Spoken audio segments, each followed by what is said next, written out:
Hello everyone, Hare Krishna, Radha Jayamata everybody, it's Bhavika and welcome back to my channel Bhavika Study Palette. So today we are going to study friends class 11 political science का first chapter of the book Indian Constitution at Work which is Constitution Why and How. So yes friends, you heard it right. आज हम लोग पढ़ने वाले हैं first chapter of political science of class 11 friends. अभी तक मैं class 10 तक को पढ़ाती थी है ना, class 10, 9, 8, 7, 6. So but today onwards I'll be starting uploading some videos of the chapter of class 11th 2. मैं पूरी कोशिश करूँगी कि मैं पॉलिटिकल साइंस की तो डालूँ ही डालूँ सारी वीडियोस, ठीक है. एक एक करके धीरे धीरे करके आएंगी सारी वीडियोस, तो देखना आप फ्रेंड्स, ठीक है.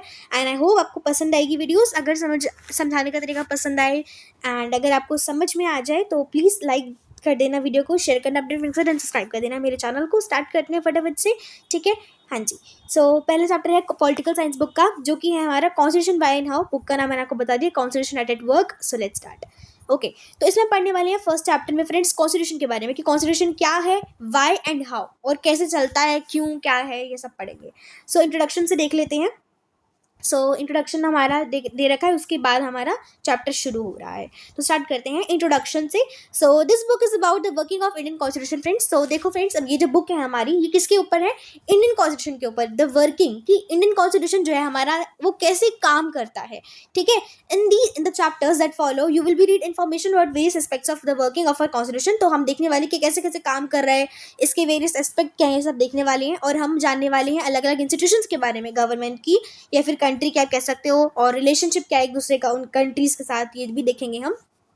एंड उससे पहले हम इलेक्शंस के बारे में जानेंगे, गवर्नमेंट के बारे में, प्रेसिडेंट, प्राइम मिनिस्टर, इन सब के बारे में, ठीक है. आपको पढ़ना है. It is necessary to understand that entire structure जो है फ्रेंड्स गवर्नमेंट का एंड वेरियस प्रिंसिपल्स का, जो कि बाइंड कर रहा है कॉन्स्टिट्यूशन ऑफ गवर्नमेंट को. उसके पास एक खुद का ओरिजिन है in the constitution of India, ठीक है. तो देखो फ्रेंड्स, ये सब एक छोटा सा इंट्रोडक्शन है. अभी हम आगे चैप्टर शुरू कर रहे हैं बस, ठीक है. आफ्टर स्टडिंग द चैप्टर, और फ्रेंड्स अब इस चैप्टर को स्टडी करने के बाद आपको क्या समझ आएगा ये भी देख लो. तो पहले आपको समझ आ जाएगा कि व्हाट अ कॉन्स्टिट्यूशन मीन्स, कि कॉन्स्टिट्यूशन होता क्या एग्जैक्टली, ठीक है. पहली चीज़.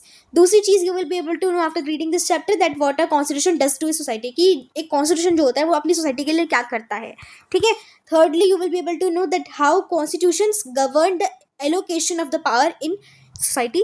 And next, fifth, you will be able to know, sorry, 1, 2, 3, fourth. Fourthly, you will be able to know that what was the way, कैसा कौन सा तरीका है था in which constitution of India was made, कि कैसे constitution of India जो है वो बना, ठीक है. स्टार्ट करते हैं. पहला टॉपिक हमारा आता है why do we need a constitution, कि हमें कॉन्स्टिट्यूशन की ज़रूरत क्यों है, क्या ज़रूरत है, होना क्यों चाहिए भाई.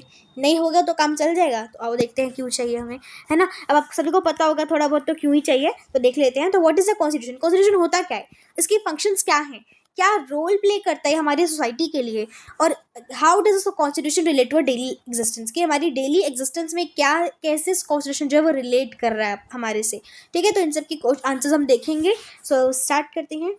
Constitution allows coordination and assurance. Okay, अब पहली चीज़ कॉन्स्टिट्यूशन क्या करता है, तो पहला पॉइंट आप लिख सकते हो कि कॉन्स्टिट्यूशन जो है वो अलाउ करता है कोऑर्डिनेशन एंड एश्योरेंस, ठीक है, कि हमें कोऑर्डिनेशन और एश्योरेंस दोनों चीज़ें देता है. तो देखते हैं क्या है इसमें. तो imagine yourself to be a member of a reasonable large group. देखो आप इमेजिन करना है आपको, ठीक है. आप इमेजिन करो कि आप एक मेंबर हो किसी एक बड़े ग्रुप के, ठीक है. एक रीजनेबल लार्ज एक बड़ा सा ग्रुप है, उसके आप मेंबर हो, ऐसे इमेजिन करो. फर्दर इमेजिन, अब फिर आपको इमेजिन करना है that this group has the following characters. अब उसमें कुछ कैरेक्टर्स हैं, आपको ये कैरेक्टरिस्टिक्स है उस ग्रुप के अंदर, आपको ये इमेजिन करना है. The members of this group, आप जिस ग्रुप में हो उसके जो मेंबर्स हैं are diverse in various ways, मतलब वो अलग अलग अपने अपने लाइक डाइवर्सिटी है उनके अंदर, ठीक है. डाइवर्सिटी है, डाइवर्स नेचर की है. दे हैव डिफरेंट रिलीजियस एलिजेंसीज, ठीक है, कि इनके अलग जो के ग्रुप के मेंबर्स हैं उसमें उनके अलग अलग रिलीजियस है, ठीक है. रिलीजन्स है उनके अलग अलग, ठीक है. रिलीजियस एलिजेंसीज मतलब रिलीजियस एलिजेंसीज मतलब अलग अलग रिलीजन से बिलोंग करते हैं. मतलब समवन इज़ हिंदू आपकी मेंबर में, ठीक है. आगे उसमें ग्रुप मेंबर में कोई उसमें से मुस्लिम भी हो सकता है, ठीक है. कोई उसमें से सिख भी होगा, ठीक है. कोई उसमें से हमारा क्रिश्चियन भी होगा, ठीक है. तो ऐसे अलग अलग जितने भी धर्म होते हैं अलग अलग धर्म के हैं, ठीक है. जैसे कि यहाँ पे दे रखा है हिंदूज है, सम मुस्लिम्स है, some Christians and some perhaps profess no religion at all. और ऐसा कोई भी है, और कुछ लोग ऐसे भी हैं, मेंबर्स ऐसे भी हैं जो अपने आप को बताते हैं कि हम कोई रिलीजन को फॉलो ही नहीं करते, नो रिलीजन, ठीक है। So they are also varied in many different respects. अब ये सभी डिफरेंट रिस्पेक्ट्स में वेरी कर रहे हैं। कैसे? They pursue different professions. अब ये सभी अलग अलग प्रोफेशंस पे को परस्यू कर रहे हैं, इन सबके अलग अलग प्रोफेशन है। हैव डिफरेंट एबिलिटीज, सबके पास अलग अलग प्रोफेशन है, अलग अलग क्या है, एबिलिटीज हैं, ठीक है। हैव डिफरेंट हॉबीज, अलग अलग हॉबीज भी हैं इनकी। Different taste in everything from films to books, कि मतलब अलग अलग टेस्ट है इनका, कि सब मतलब किस चीज़ के टेस्ट की बात हो रही है यहाँ पे, खाने की नहीं हो रही कि किसी को पाव भाजी पसंद है, किसी को मोमोज पसंद है, नॉट एट ऑल। यहाँ पे बात हो रही है फिल्म्स टू बुक्स की, कि किसी को कोई बुक्स पसंद होती हैं, किसी को थ्रिलर बुक्स पसंद है, किसी को एडवेंचर बुक्स पसंद है, तो कहीं पे किसी को लाइक कॉमेडी जो हमारी होती है स्टोरी बुक्स होती हैं वो पसंद है किसी को। ऐसे ही वहीं पे हर किसी इंसान की अपनी फेवरेट मूवीज होंगी, फिल्म्स होंगी, है ना। किसी को कॉमेडी मूवीज पसंद होती है, किसी को हॉरर मूवीज पसंद होती है, इस तरीके की बात हो रही है, ठीक है। तो यहाँ पे ये बताया जा रहा है कि जो लोग होते हैं ना फ्रेंड्स, वो हर किसी में, अब देखो हम कहते हैं ना कि अब एक चीज़ नोटिस करो, इमेजिन करो, आपने एक बगीचा देखा है, गार्डन देखा है, एक बड़ा सा गार्डन हो, आपने नोटिस किया होगा गार्डन में हर तरीके के फ्लावर्स होते हैं, अलग अलग कलर के, अलग अलग शेप के, हर किसी की अलग शेप है। यहाँ पे देखो इन दोनों की शेप अलग अलग है ना। हाँ, वो अलग बात है, ये सिर्फ एक ड्राइंग है, बट रियलिटी में देखा जाए तो there are different flowers and they have different shapes, है ना। अब फ्लावर्स ही जब डिफरेंट शेप्स एंड साइजेस के होते हैं, ग्रासेस ही ले लो आप, घास ले लो, ट्रीज ले लो, सब अलग अलग तरीके के होते हैं। ऐसे ही हम ह्यूमंस भी वी आर डिफरेंट, हम सब एक दूसरे से डिफरेंट है, राइट। तो ऐसे ही सबके टेस्ट जो है हर चीज़ के, बुक्स के हों या फिर कैसे रहना चाहते हैं, सब के डिफरेंट है ना। हाँ जी। Some are old some are young. अब उस मेंबर, अगर हम वहीं अब हम आ जाते हैं अपनी स्टोरी पर, बुक पे आ जाते हैं चैप्टर के ऊपर, तो अब देखा जाए तो उसी जिस हम ग्रुप की बात कर रहे थे, उसी ग्रुप में फ्रेंड्स कुछ मेंबर्स होंगे जो कि बूढ़े होंगे, बुजुर्ग होंगे, है ना, ओल्ड होंगे, कुछ यंग भी हो सकते हैं। इमेजिन फर्दर, अब आप इमेजिन करो that members of this group are likely to have disputes over various aspects of life. अब आप सोचो कि ये जो ग्रुप्स ऑफ मेंबर, ये जो मेंबर है ना ग्रुप के, इनमें लड़ाइयाँ बहुत होती हैं। अगर लड़ाइयाँ बहुत होती हैं फिर क्या करें? अब लड़ाइयाँ भी होती होंगी, डिस्प्यूट्स होते होंगे। How much property should one be allowed to own, ठीक है। अब कैसे डिस्प्यूट्स, जैसे कि कितनी प्रॉपर्टी किसको मिलनी चाहिए, है ना। Should it be compulsory that every child be sent to the school, और should the parents be allowed to decide. और एक अब अगला क्वेश्चन अराइज हुआ यहाँ पे कि क्या ये कंपलसरी होना चाहिए कि हर एक बच्चे को स्कूल भेजा जाए, या फिर पेरेंट्स डिसाइड करेंगे कि जाना है या नहीं जाना है बच्चे को स्कूल, है ना। फिर और कुछ क्वेश्चंस आ गए, जैसे कि how much should this group spend on it's safety and security. तो ये सब बेसिकली डिस्प्यूट्स होते रहते होंगे उन ग्रुप मेंबर्स के बीच में, है ना। ऑफकोर्स ही बात है, आप कोई भी ग्रुप बनाओ, किसी ना किसी बात पे कभी ना कभी झगड़ा हो ही जाता है। बहुत से क्वेश्चंस उठते हैं वहीं पे, यहाँ पे कोई क्वेश्चन पूछ रहे हैं, जैसे कि कितने हाँ क्या कह रहे हैं, how much should this group spend on it's safety and security, कि ये जो ग्रुप है ये कितना अपने ऊपर सेफ्टी और सिक्योरिटी पे खर्च करता है, स्पेंड करता है मनी, वो सब के बारे में पूछ रहा है। फिर कहता है कि और should it build more parks instead, या फिर कुछ और पार्क बनानी चाहिए इनको। Should the group be allowed to discriminate against some of its member, क्या किसी ग्रुप को अलाउ होना चाहिए कि वो अपने मेंबर्स को डिस्क्रिमिनेट करें, अगेंस्ट डिस्क्रिमिनेशन करें। Every question will elect variety of answers from different people. अब अगर हम यही सवाल अलग अलग लोगों से पूछे तो फ्रेंड्स अलग अलग लोगों के ना अलग अलग ओपिनियंस होंगे। साफ सी बात है, कोई इंसान कहेगा कुछ, कोई कुछ कहेगा। जैसे मैंने कहा आपको चॉकलेट पसंद है, कौन सी चॉकलेट पसंद है, तो कोई कहेगा मुझे डेयरी मिल्क पसंद है, कोई कहेगा मुझे तो किटकैट अच्छी लगती है, कोई कहेगा मुझे पर्क पसंद है, कोई कहता है मुझे मंच पसंद है, कोई कहता है मुझे डार्क चॉकलेट पसंद है, कोई कहता है मुझे मिल्क चॉकलेट पसंद है। तो किसी को चॉकलेट पसंद ही नहीं है, उसको चिप्स पसंद है। वहाँ पे एक अलग ही पर्सन जा रहा है, उसको तो पिज्ज़ा पसंद है, उसको मिठाई खाना अच्छा नहीं लगता, है ना। तो देखो हर कोई पर्सन जो होता है ना उसको अलग अलग चीज़ पसंद है। अब कोई कहेगा मुझे तो शुगर फ्री खाने पसंद है, मैं तो डाइटिंग पे हूँ, मैं खाता ही नहीं है, तो फिर मैं शुगर फ्री खा लेता हूँ, ठीक है। तो देखो सब लोगों के अलग अलग चॉइसेस होते हैं, ठीक है। हाँ, एंड चलो भाई कुछ एग्जाम्पल हो गया जस्ट फॉर फन, ठीक है। हाँ, आगे देखते हैं चैप्टर में क्या कहते हैं। तो they are depend upon each of in various ways, so they required I'm so sorry, they require the cooperation of each other। अब हर किसी इंसान को दूसरे को cooperation चाहिए होता है। what will be enable group to live together peacefully। अब ऐसा क्या करें ताकि सारे जो ग्रुप के मेंबर्स हैं, लोग हैं, वो शांति से जी पाए। so let's see, okay, so one may say that perhaps members of this group can live together if they can agree on some basic rules। अब कुछ मेंबर्स ऐसा कहेंगे कि चलो अगर हम सबको खुश रहना है ना तो हम कुछ बेसिक रूल्स बनाते हैं, ठीक है। उसी पे हम चलेंगे। हम कुछ रूल्स बनाते हैं अपने मेंबर्स के लिए, ठीक है, और बस उसी रूल्स पर हम चलेंगे, वही सब रूल्स हम सब मानेंगे, इससे हमारे बीच में झगड़ा नहीं होगा, ठीक है। तो why will the group need a certain basic rules? अब इस ग्रुप को ऐसी रूल्स की जरूरत पड़ी क्या गई, क्या है जरूरत? Think of what happen in the absence of some basic rules. अब सोचो क्या होता अगर यहाँ पे कुछ ऐसे बेसिक रूल्स मेंबर्स में नहीं होते। आपने देखा होगा फ्रेंड्स, स्कूल को ही ले लो, हम सब बच्चे स्कूल जाते हैं ना, हम सभी के स्कूल्स में कुछ ना कुछ रूल्स होते हैं। जैसे फॉर एग्जांपल गर्ल्स की बात करें, अगर गर्ल्स के लिए we have some rules that are hairs should be braided plaited, है ना। कि किसी किसी स्कूल में तो रिबन बोला जाता है लगाने को, किसी को बोला जाता है कि 2 प्लेट्स बनाओ, है ना, 2 ब्रेड्स बनाना है, किसी को 1 ब्रेड बनाना है, बाल खुले नहीं छोड़ने हैं, नेल्स कट होनी चाहिए, हेयर बैंड लगा होना चाहिए, पिन लगी होनी चाहिए, है ना, यूनिफॉर्म टाइट नीटली होनी चाहिए एकदम, बेल्ट वगैरह जो भी आप लगाते हो, सॉक्स प्रॉपर, शूज़ प्रॉपर होने चाहिए, डस्टी नहीं होने चाहिए, है ना। और कौन कौन और भी बहुत सारे रूल्स होते हैं कि आप क्लासरूम में बैठे हो तो क्लासरूम से बाहर नहीं जाओगे, मैम से पूछे बिना वॉशरूम नहीं जा सकते, है ना। कितने सारे रूल्स होते हैं। आजकल तो इनफैक्ट टीचर्स को पूछना पड़ता है कि can ma'am may I drink water, ma'am may I do this, है ना। चलो ठीक है, वैसे तो ठीक है, ऐसी बात नहीं है, ये अच्छी बात है ना। अपने हमें अपने गुरु से पूछना चाहिए, बट स्टिल देखा जाए तो ये भी कुछ रूल्स हैं, है ना। स्कूल के कुछ अपने रूल्स होते हैं। ऐसे ही फ्रेंड्स आप देखोगे हमारी कंट्री में अलग अलग रूल्स बनाए हुए हैं हम सबके लिए, है ना। हम सबको इक्वालिटी दी गई है, फ्रीडम दी गई है, पर कुछ रूल्स भी है ना हमारी कंट्री के पास। अब यहाँ पे आप देख सकते हो, जैसे स्कूल के पास अपने रूल्स हैं, ठीक है, कोई पार्टी बनी है उसके अपने रूल्स हैं। Party in the sense I mean to say about political parties, ठीक है, समझे। जैसे कि बीजेपी हो गया, कांग्रेस हो गया, they have their own rules which they follow, ठीक है। अब ऐसे ही हर किसी के अपने अपने रूल्स होते हैं, ठीक है। ऐसे ही यहाँ पे अब ये पूछ रहे हैं क्वेश्चन कि क्या इस मेंबर के लिए, जो हम पार्टी के अभी जो हम बात कर रहे हैं इन लोगों की ग्रुप की, क्या बेसिक रूल बनाना जरूरी होगा? क्या होगा अगर रूल्स ना हो? आप खुद ही सोचो, अगर कोई रूल नहीं होगा तो हर कोई अपनी मनमानी चलाएगा। कोई कहेगा मैं तो ये करूंगा, कोई कहेगा मैं ये करूंगा, फिर लड़ाइयाँ होंगी इनके में।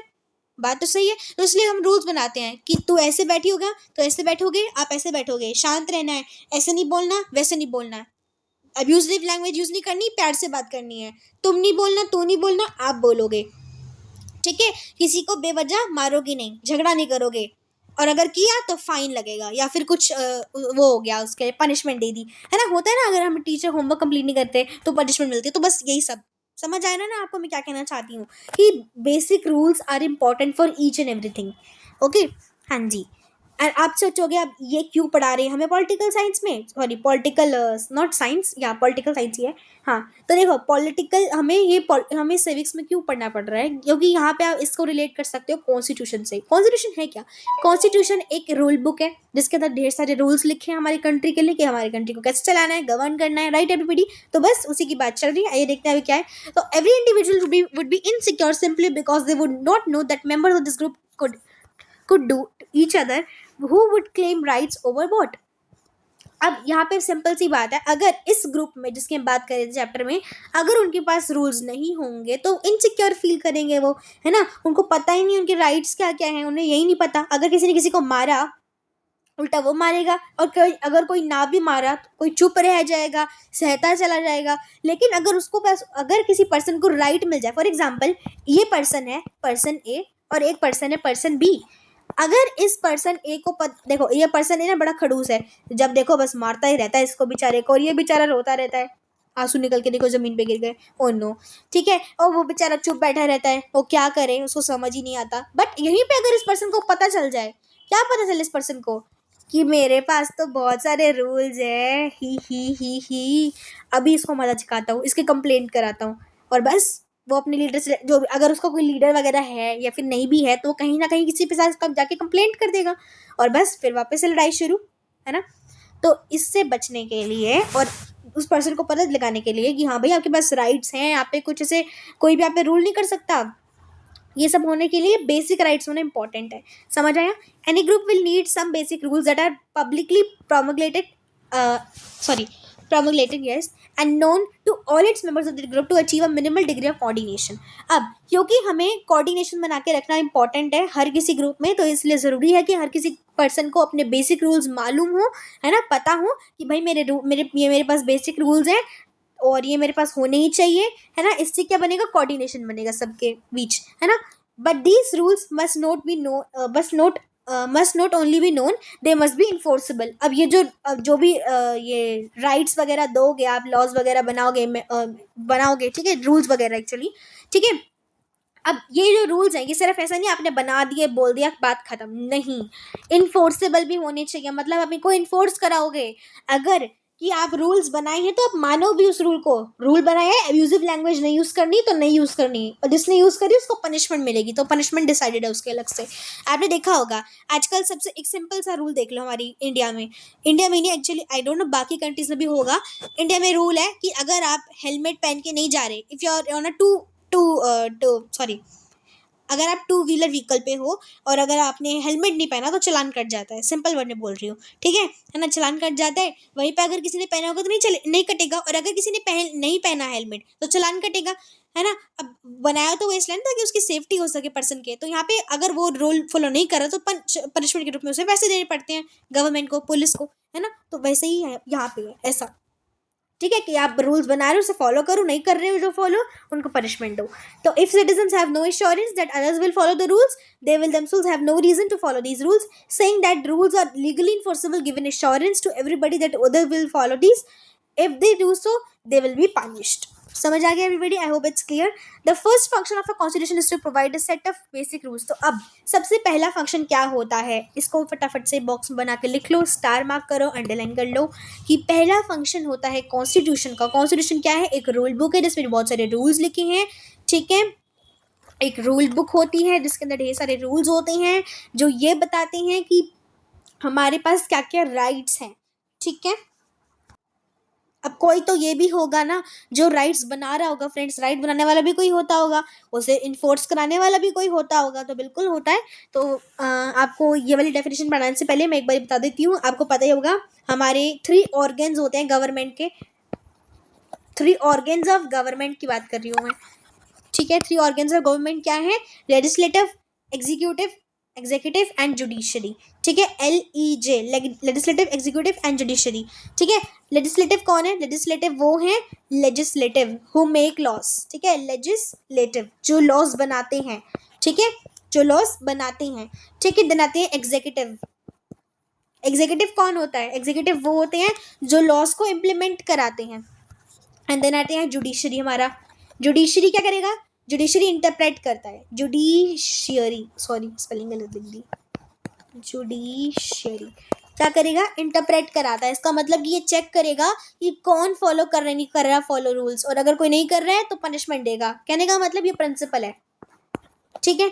ये चेक करेगा, अगर इसने देख लिया, प्रिंसिपल ने देख लिया, जुडिशरी ने देख लिया कोई पर्सन रूल फॉलो नहीं कर रहा, फटाफट उसे पनिशमेंट देगा।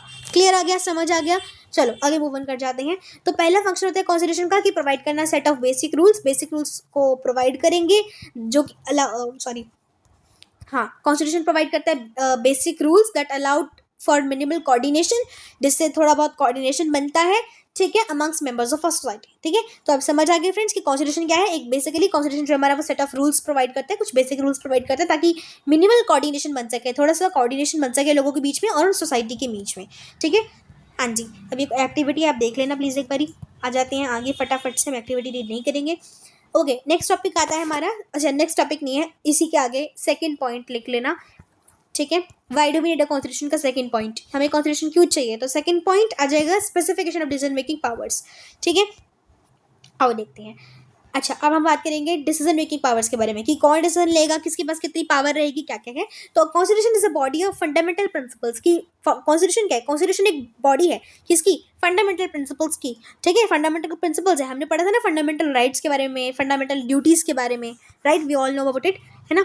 Right to equality, right to liberty, right to freedom in speech and all that rules, ठीक है। तो देखो कॉन्स्टिट्यूशन एक बॉडी होती है फंडामेंटल प्रिंसिपल्स की, according to which a state is constitute और गवर्न, कि कॉन्स्टिट्यूशन के हिसाब से एक कंट्री को या फिर एक स्टेट को गवर्न किया जाता है, ठीक है। उसमें कुछ रूल्स होते हैं जिससे वो गवर्न होती है, कॉन्स्टिट्यूट किया जाता है उसको। कॉन्स्टिट्यूट का मतलब क्या होता है? गवर्न करना। But what should these fundamental rules be? अब ये रूल्स हैं क्या, क्या होते हैं, and what makes them fundamental, और उसे फंडामेंटल कौन बनाता है? Well, the first question you will have to decide is who gets to decide what the laws governing the society should be। अब सबसे पहला क्वेश्चन तो यहाँ पे ये आता है कि कौन, हम कैसे डिसाइड करेंगे कि कौन लॉज बनाएगा या कौन लॉज बनाता है एक्चुअली दूसरों के लिए.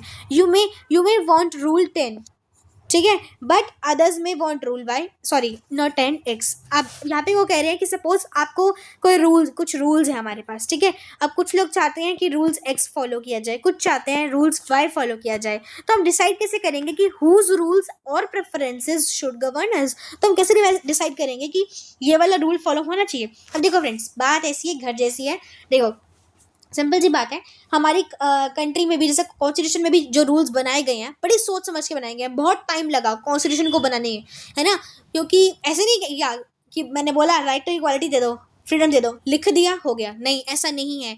बहुत लोगों की मंजूरी लगती है, डिबेट्स होते हैं, डिस्कशन होते हैं एक एक रूल के लिए, कि भाई ये रूल है, मेरे को इसको लाना है. पूरी पार्टी बैठेगी, डिसाइड होगा, उससे डिसाइड होगा, ये डिसाइड करेगा, वो डिसाइड करेगा. जब तक सारे सहमत नहीं हो जाते, पूरी बहुत डिबेट्स होती हैं, लड़ाइयाँ होती हैं, ये है वो है, तब जाके फाइनल एक रूल बनता है. लेकिन इससे होता क्या है, भले ही बहुत टाइम तक बनता है एक रूल, लेकिन इससे रूल जो होता है ना बहुत ही अच्छा बनता है, ताकि सबके लिए ज़रूरी हो. ऐसा ना हो ना कि आपने रूल पास कर दिया जल्दी जल्दी में, तो वो ऑफकोर्स की बात है, वो कहते हैं ना, कुछ कहते हैं, I don't know what is that, कि जल्दी कुछ काम हमें कभी भी जल्दी नहीं करना चाहिए. थोड़ा आराम से शांति से सोच के करना चाहिए, है ना. नहीं तो हमेशा गलत डिसीजन ले लेते हैं और फिर बाद में पछताते हैं. ओके, हाँ जी. आगे देखो, तो you may think that rules you want to everyone live by our best. अब देखो, अब आप चाहते हो, अब वो कह रहा है कि आप सोच रहे होंगे कि जो rules you want everyone to live by are the best, है ना, but others think that their rules are the best. अब सब सोचते हैं कि हम, देखो, मुझे लगता है कि जो मैंने रूल बनाया वो बेस्ट है, दूसरा सोचेगा कि भाई मेरा रूल बेस्ट है. सबको अपने रूल्स बेस्ट लगते हैं. तो how do we resolve this dispute. अब इस डिस्प्यूट को, लड़ाई को कैसे सुलझाएंगे हम. So even before you decide what rules should govern this group, तो आप डिसाइड करने से पहले कौन सा रूल किसको गवर्न करेगा, क्या गवर्न करेगा, आपको डिसाइड करना पड़ेगा कि हु गेट्स टू डिसाइड, कि डिसाइड करेगा कौन. पहले ये तो डिसाइड कर लो, बाद में लाना जो भी रूल्स लाने हैं. तो constitution has to provide an answer to this question. अब कॉन्स्टिट्यूशन को इसका आंसर प्रोवाइड करना पड़ेगा क्वेश्चन का, कि कौन बनाएगा rules. It specifies the basic allocation of power in society, क्योंकि इसी से पावर बनेगी सोसाइटी में. It decides who get to decide what the laws will be. In principle this question who gets to decide can be answered in many ways. अब इसको बहुत सी तरीकों से आंसर किया जा सकता है. जैसे कि पहला आंसर ये हो गया कि इन मोनार्कियल कॉन्स्टिट्यूशन की, एक मोनार्कियल कॉन्स्टिट्यूशन में बात करें, अगर हम मोनार्कियल कॉन्स्टिट्यूशन की बात करें, तो अब मोनार्क डिसाइड, तो मोनार्कियल कॉन्स्टिट्यूशन में जो मोनार्क होता है, यानी जो किंग होता है, वो डिसाइड करता है कि कैसे कैसे लॉज बनेंगे, है ना, और किस किस के लिए होंगे. In some constitution like the old Soviet Union, for example, जैसे कि ओल्ड सोवियत यूनियन, यहाँ अगर हम इसकी कॉन्स्टिट्यूशन की बात करें तो ये एक मोनार्कियल कॉन्स्टिट्यूशन है फ्रेंड्स. यहाँ पे एक सिंगल पार्टी जो है was the given power to decide. उस यहाँ पे एक सिंगल पार्टी है यहाँ इस जगह पे, ठीक है, और इसी को डिसाइड करने का दिया हुआ है कि ये डिसाइड करे कि कौन से लॉज वगैरह बनाने हैं, ठीक है, इसी के पास पावर है डिसाइड करने की. बट इन डेमोक्रेटिक कॉन्स्टिट्यूशन, लेकिन हमारी कंट्री तो एक डेमोक्रेटिक कंट्री है, मतलब every person, every citizen has the right to vote and choose their leaders, and they have the right to like कि वो चूज़ कर सके कि क्या होना चाहिए. तो डेमोक्रेटिक कॉन्स्टिट्यूशन में broadly speaking the people get to decide, ठीक है, कि बोला जाता है कि लोगों से डिसाइड करा जाता है, बहुत सारे लोग मिलकर डिसाइड करते हैं. But this matter is not a so simple. लेकिन ये सिंपल नहीं है, because even if you answer that people should be decide, it will not the answer the question. How should the people gate decide. अब यहाँ पे question ये भी आता है कि how should the people decide. अब पीपल, लोग कैसे डिसाइड करें. चलो ठीक है, ये डिसाइड कर लेगा, लेकिन वो भी कैसे डिसाइड करेगा, कुछ तो होना चाहिए ना डिसाइड करने के लिए, कुछ चीज़ होगी, उसे समझ के डिसाइड करेगा. For something to be law should everyone agree to it, है ना. अगर लॉ कुछ बन रहा है तो ऑफकोर्स सी बात है ऐसा होना चाहिए जिस पे सब एग्री करें. ऐसा नहीं होना चाहिए दूसरे लोगों को पसंद है कि मेजॉरिटी, चलो ठीक है, ऐसा भी नहीं होना चाहिए कि मेजॉरिटी को सही लग रहा है लेकिन जो माइनॉरिटी है वो चाहती है ऐसा ना हो, तो इससे भी लड़ाई हो जाएगी दोनों के बीच में. वहीं पे अगर माइनॉरिटी को ये अच्छा लग गया लेकिन मेजॉरिटी नहीं लगा तो ये भी गलत हो जाएगा. सबके लिए वो अच्छा होना चाहिए, राइट, है ना, एग्री होनी चाहिए. तो should the people directly vote on each other as the ancient Greeks did.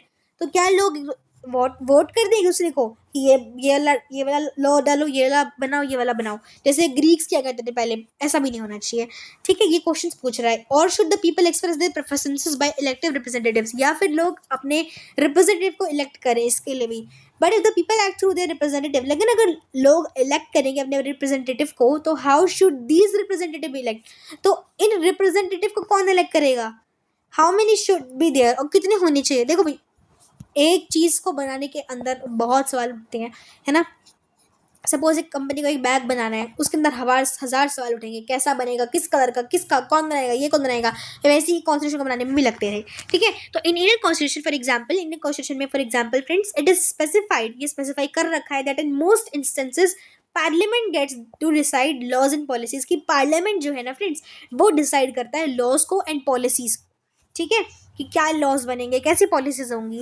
And that parliament itself be organise in a particular manner, और इसको भी एक अच्छे से पर्टिकुलर मैनर में ऑर्गेनाइज किया गया है। बिफोर आइडेंटिफाई करने से पहले what the law in our given society is, you have to identify the who has the authority to enacted. सबसे पहले तो आपको ये पता होना चाहिए, आपको आइडेंटिफाई करना पड़ेगा कि किसके पास अथॉरिटी है इसको इनैक्ट करने की। अगर जो पार्लियामेंट है उसके पास अथॉरिटी है इसको लॉज को इनैक्ट करने की, अगर अथॉरिटी है पावर पार्लियामेंट के पास, तो there must be a law, तो ऐसा एक लॉ होगा जो कि बेस्ट करता होगा this authority on the parliament को इन द फर्स्ट प्लेस।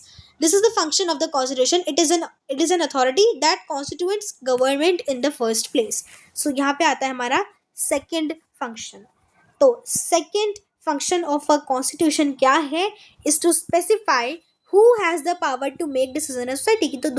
तो दूसरा फंक्शन है कॉन्स्टिट्यूशन का, कॉन्स्टिट्यूशन ये बताता है हमें कि किसके पास पावर होगी सोसाइटी में डिसीजन लेने की, और ये डिसाइड करेगा how the government will be constituted, कि कैसे गवर्नमेंट को गवर्न करना है, ठीक है। यहाँ पे देखो आपको एक कार्टून दिखाया है भाई, ठीक है, देख सकते हो आप। ओके, नाउ अब आते हैं limitations of the government of, अब आते हैं हम limitations on the power of government पे, कि लिमिटेशंस क्या है पावर ऑफ गवर्नमेंट की। ऑफ कोर्स ये बात है, हर किसी को आप ज़्यादा से ज़्यादा पावर नहीं दे सकते, सबके पास पावर डिवाइड होती है, इसके पास इतनी, इसके पास इतनी, इसके पास इतनी। अगर किसी के पास लिमिट ही नहीं होगी, बहुत ज़्यादा पावर दे दी, तो ऑफ कोर्स ये बात है वो उसको गलत इस्तेमाल कर सकता है। But this is clearly not enough. आगे पढ़ते हैं। But this is not clearly enough. Suppose you decide you who had the power authority to make decisions. Suppose अगर आपने decide कर लिया कि कौन decision लेगा, but then this authority passed laws that you thought were patently unfair. लेकिन अब suppose ये जो authority पास करी है laws जो कि आपने सोचा था कि ये तो गलत है ना, तो it prohibited you from practicing your religion, for instance. तो आपको प्रोहिबिट करेगा कि आप रिलीजन को प्रैक्टिस करो, और it enjoy that clothes of a certain colour were prohibited, है ना। या फिर ये कपड़े पहनना मना है, ये नहीं होना चाहिए, ये कपड़े पहनना मना है, ठीक है। या फिर रिलीजन फॉलो करना मना है, ये सब भी हो सकता है, पर ये भी नहीं होना चाहिए, गलत है, right. Or that you were not free to sing certain songs, or that people who belong to a particular group would always have to serve others and not be allowed to retain any property.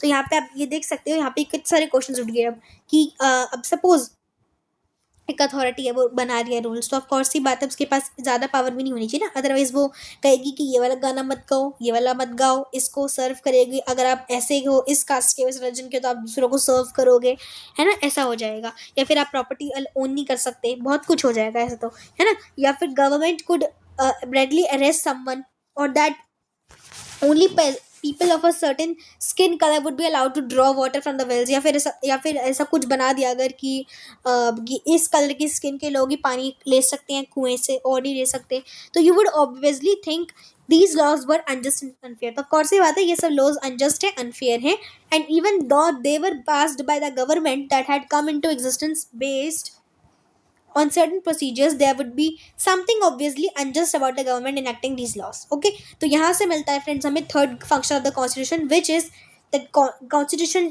Is to set some limits, कि constitution को कुछ limit set करनी पड़ती है on what a government impose on its citizens, की जो भी laws government लगाती है अपने सिटीजन्स पे, उस पर कुछ लिमिट होती है। ये जो लिमिट्स होती हैं ये फंडामेंटल होती है, द सेंस ऑफ गवर्नमेंट में may never trespass them. Okay, हाँ जी friends. Okay, constitution limit the power, yes everybody, हाँ जी। ओके, कॉन्स्टिट्यूशन जो होता है फ्रेंड्स, जब वो लिमिट करता है पावर ऑफ गवर्नमेंट को इन मैनी वेज, बहुत सारे तरीक़ों से। जो मोस्ट कॉमन तरीका है लिमिट करने का पावर्स को ऑफ द गवर्नमेंट, वो है to specify certain fundamental rights, कि कुछ ऐसे फंडामेंटल राइट्स को स्पेसिफाई करना that all of us possess as citizens, जो कि हम सिटीजन्स पोजेस करते हैं, and which no government can be ever be allowed to violate, जिसको हमारी गवर्नमेंट वॉयलाइट नहीं कर सकती उसको, ठीक है। The exact content and interpretation of these rights, तो इन राइट्स का जो एग्जैक्ट कंटेंट एंड इंटरप्रिटेशन होता है इन राइट्स का, वो वेरी करता है फ्रॉम कॉन्स्टिट्यूशन टू कॉन्स्टिट्यूशन, मतलब हर किसी कॉन्स्टिट्यूशन में अलग अलग रूल्स वगैरह होते हैं। But most continuous constitutionalist will protect, constitutions will protect a basic cluster of rights, लेकिन कुछ कॉन्स्टिट्यूशन ऐसे होते हैं जो कि लाइक मोस्ट ऑफ कॉन्स्टिट्यूशन जो होते हैं ना वो प्रोटेक्ट कर लेते हैं बेसिक क्लस्टर को ऑफ राइट्स, मतलब बेसिक राइट्स जो है ना लोगों के, उसे प्रोटेक्ट करते हैं। Citizens will be protected from being arrested and arbitrarily and for no reason, ठीक है, कि लोग जो होंगे वो प्रोटेक्टेड रहेंगे इन सब चीज़ों से for no reason. This is one basic limitation upon the power of government, तो ये लिमिटेशन है फ्रेंड्स पावर ऑफ गवर्नमेंट के ऊपर, ठीक है। Citizens will normally have the right to some basic liberties. अब जो सिटीजन्स होंगे उस किसी भी कंट्री के, उन सबके पास कुछ बेसिक लिबर्टीज होती हैं, मतलब राइट्स होते हैं, जैसे कि टू फ्रीडम ऑफ स्पीच, की बोलने की आपको आज़ादी है, फ्रीडम ऑफ कॉन्साइंस है आपको, फ्रीडम ऑफ एसोसिएशन बना सकते हो, freedom to conduct a trade और बिजनेस, की बिजनेस ट्रेड करने की, आपको ट्रेडिंग करने की, मार्केट वगैरह खोलने की, अपनी शॉप्स पे सामान बेचने की फ्रीडम है आपको, ठीक है। इन प्रैक्टिस दीज राइट्स जो होते हैं can be limited during times of national emergency, और नेशनल इमरजेंसी के टाइम पर ही कुछ ये लॉज राइट्स होते हैं लिमिट हो जाते हैं। द कॉन्स्टिट्यूशन स्पेसिफाई, कॉन्स्टिट्यूशन ये भी स्पेसिफाई करता है the circumstances under which the rights में बी विदड्रॉन, ठीक है। उसे विदड्रॉ कैसे किया जाएगा ये भी कुछ होता है, ठीक है उसका। ओके, बात करते हैं aspirations and goals of a society के। एस्पिरेशन और गोल्स क्या है सोसाइटी के? सो most of the older constitutions, अब देखो फ्रेंड्स, हर की सोसाइटी को ना कुछ अलग, देखो अब जैसे आप हो, आप क्या चाहते हो अपनी सोसाइटी में? अगर आपसे क्वेश्चन पूछूं कि hello friend, what do you, the friend who is watching right now my video, आपको क्या अब क्या चाहते हो अपनी सोसाइटी के लिए? आपको क्या चाहिए? आपकी सोसाइटी कैसी होनी चाहिए? How do you want, what do you want about your society? So I, for example, if I talk about my self, not myself, like I don't know what I need, but yes, I think I need freedom, I want justice। वैसे तो है, ऐसी बात नहीं है, but still अगर suppose कोई लड़की है, ठीक है, उसकी जो सोसाइटी है वहाँ पे उसको बाहर नहीं जाने देते, अलाउड नहीं है गर्ल्स को बाहर जाना, तो वहाँ पे उस लड़की के लिए ये होगा गोल कि उसको उसकी सोसाइटी से फ्रीडम मिले, है ना, फ्रीडम ऑफ लाइफ मिल सके, ताकि वो आराम से कहीं भी घूमने जा सके, घूम सके, है ना, सर उठा के जी सके, है ना। सबके पास अलग अलग फ्रीडम होंगे। कोई चाहता है कि मुझे रात रात भर जगने का मिले फ्रीडम, कोई चाहता है कि मुझे अपने दोस्तों के साथ बाहर घूमने तक का फ्रीडम मिले, कोई चाहता है कि मुझे रात रात भर अपने दोस्तों के साथ बाहर घूमना है, कोई चाहता है मुझे ट्रिप्स पे जाना है अकेले, इसका फ्रीडम मिल जाए, है ना। तो सबके लिए फ्रीडम का मतलब अलग अलग होता है, राइट, ठीक है। हाँ जी, so most of the order constitutions limit themselves largely to allocating the decision making power and setting some limits to government powers, but many 20th century के जो फ्रेंड्स कॉन्स्टिट्यूशन है ना, of which the Indian constitution is finest example, also provide an enabling framework for all the government to do certain positive things to express the aspiration and goal of society. तो हमारे जो constitution है friends, हमारे constitution का example दिया गया India का constitution का, कि हमारा इंडियन कॉन्स्टिट्यूशन जो है वो एक तरीके से क्या करता है, एक इनेबलिंग फ्रेमवर्क एक गवर्नमेंट के लिए, जाकि वो पॉजिटिव चीज़ें कर सके, है ना, एक्सप्रेस कर सके aspiration and goals of society को। द इंडियन कॉन्स्टिट्यूशन जो है फ्रेंड्स, अब ये पर्टिकुलरली इनोवेट होता है in this respect. Some societies जो हैं with deep entrenched inequalities of various kind, अब सोसाइटीज़ जो होती हैं उनके अंदर कुछ इनइक्वालिटीज़ भी होती हैं ना, will not have to set limits on the power of government, they will also have enabled and empower the government to take positive measures to overcome forms of inequality or deprivation, कि अगर किसी society में कोई inequality किसी भी तरीके कुछ चल रहा है तो उसको ओवरकम करने के लिए भी राइट्स बनाए गए हैं पॉजिटिव मेजर्स को डालने के लिए।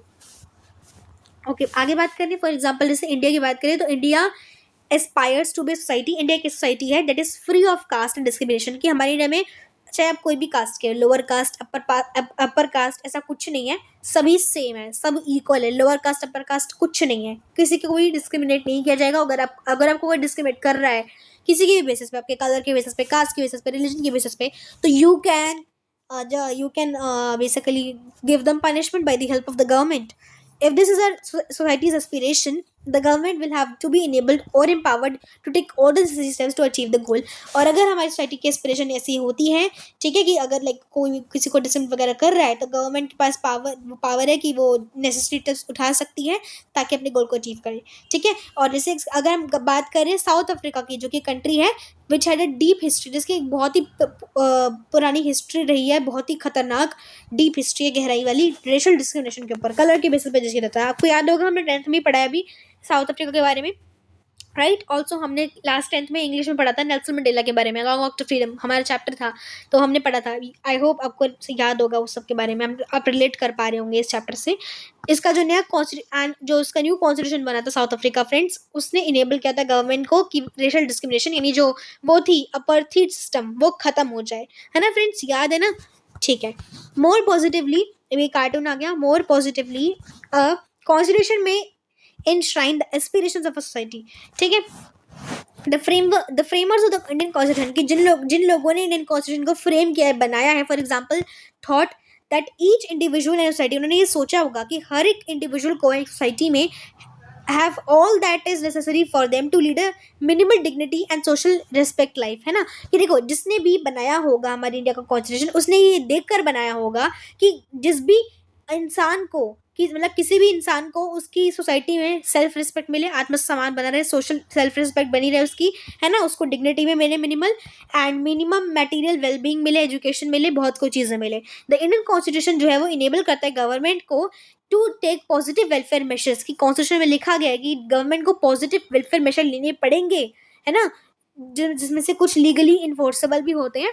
ठीक है, हाँ जी, ताकि हमारी सोसाइटीज और भी अच्छी बन सके। As we go on studying the Indian constitution, अब जैसे से हम इंडियन कॉन्स्टिट्यूशन को पढ़ते जाएंगे, हम ढूंढेंगे, हम देखेंगे, we will find that such enabling provisions जो है वो सपोर्ट करते हैं हमारे प्रियम्बल को भी ऑफ द कॉन्स्टिट्यूशन को, एंड ये जो प्रोविजंस है फ्रेंड पाए गए हैं फंडामेंटल राइट्स में भी। ठीक है, कि हमारे प्रियम्बल जैसे तो फ्रेंड्स देखो, अगर आप देखो अगर हम बात करें इस एक बुक की, सपोज आपकी ये जो बुक है इंडियन कॉन्स्टिट्यूशन रिलेटेड बुक, हर किसी बुक में, और आपकी जो पॉलिटिकल साइंस की बुक है इसमें एक पेज होता है, आपको पता होगा, जिसमें सारा चैप्टर का कंटेंट लिखा होता है। Chapter 1 this, chapter 2 this, chapter 3 this, chapter 4 this, है ना।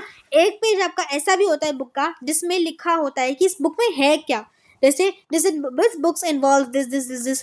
अब इस बुक का मैं बात करूँ तो आपकी इस बुक में आप अपने चैप्टर के 2-3 पीछे पेजेस करो, अगर आप पढ़ रहे हो इसी बुक से अभी, तो आप जस्ट अपने इस पेजेस बुक के पेजेस को 2 दिन पीछे करो, आपको ना दिखेगा लिखा हुआ a letter to you, a letter to you दिख जाएगा आपको। वो पढ़ना थोड़ा सा एक बारी, वो क्या है बेसिकली, वो हर किसी में होता है। अब ज़रूरी नहीं है कि लिखा हो हर किसी बुक में अ लेटर टू यू, इस बुक में दे रखा है अ लेटर टू यू। ठीक है, ऐसी अलग अलग बुक में अलग अलग हेडिंग होगी, लेकिन सेम कंटेंट होता है। कंटेंट सेम का मतलब ये नहीं है कि सेम चीज़ लिखी होगी, सेम चीज़ का मतलब कि इस बुक में है क्या ये लिखा होगा, कि हमने बच्चों को ये पढ़ाना है, इसमें ये है, इसके अंदर आप पढ़ना एक बारी, आपकी बुक में है अ लेटर टू यू के नाम से, you can read it.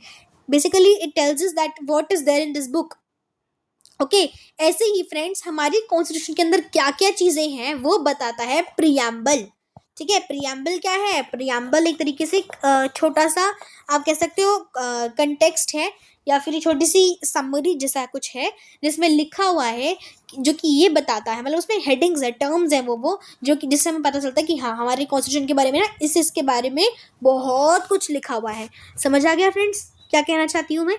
Okay, the directive principles of state of policy also enjoy the government to fulfil aspirations. Okay, अब यहाँ पे आता है हमारा फोर्थ फंक्शन ऑफ कॉन्स्टिट्यूशन, जो कि है fourth function of constitution is to enable the government to fulfil aspiration society की, जो गवर्नमेंट है वो फुलफिल करे एस्पिरेशन सोसाइटी को एंड क्रिएट करे कंडीशंस फॉर द सोसाइटी।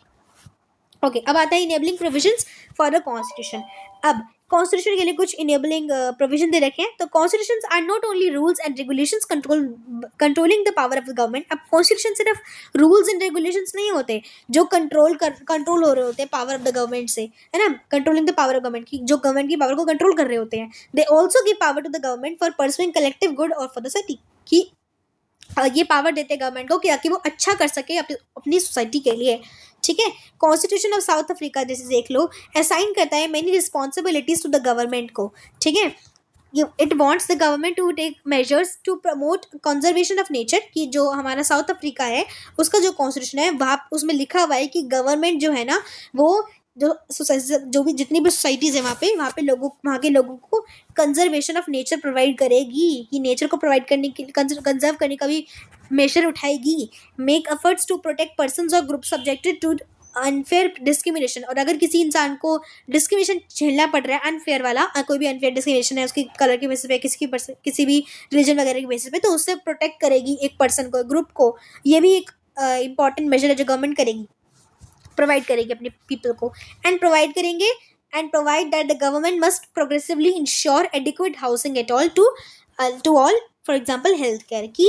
और जो साउथ अफ्रीका कॉन्स्टिट्यूशन है वो ये भी कहता है कि गवर्नमेंट को ये स्टेप भी उठाना पड़ेगा कि उसको देखना पड़ेगा कि जितने भी लोग रहते हैं उनकी कंट्री में उनके पास हेल्थ केयर फैसिलिटीज़ हैं, सेफ ड्रिंकिंग वाटर है, क्लीन इन्वायरमेंट है, हाउसिंग, जितनी भी चीज़ें वो सब है, मिल नहीं रही है, मिल रही है, नहीं मिल रही है, नहीं मिल रही है तो उन्हें प्रोवाइड करी जाए। ठीक है। In the case of Indonesia, Indonesia के केस में अगर हम देखें, इंडोनेशिया का जो केस है, गवर्नमेंट जो वहाँ की है is in joint to establish conduct national education system. वहाँ की जो कंट्री है ना वो नेशनल एजुकेशन सिस्टम कंडक्ट कराती है। द इंडोनेशियन कॉन्स्टिट्यूशन जो है वो इंश्योर करता है कि जो पुअर है, गरीब लोग हैं, एंड जो डिस्ट्यूट चिल्ड्रन है उन पे भी ध्यान रखा जाएगा गवर्नमेंट का। ठीक है। ओके, नेक्स्ट टॉपिक आता है friends fundamental identity of a people. So यहाँ से ये फ्रेंड्स मैं रीड करवाऊंगी आपको एंड स्टडी करेंगे हम पार्ट 2 में ऑफ द वीडियो, तो वेट करना प्लीज पार्ट 2 का। ओके, पार्ट 2 जल्दी आ जाएगा इसका।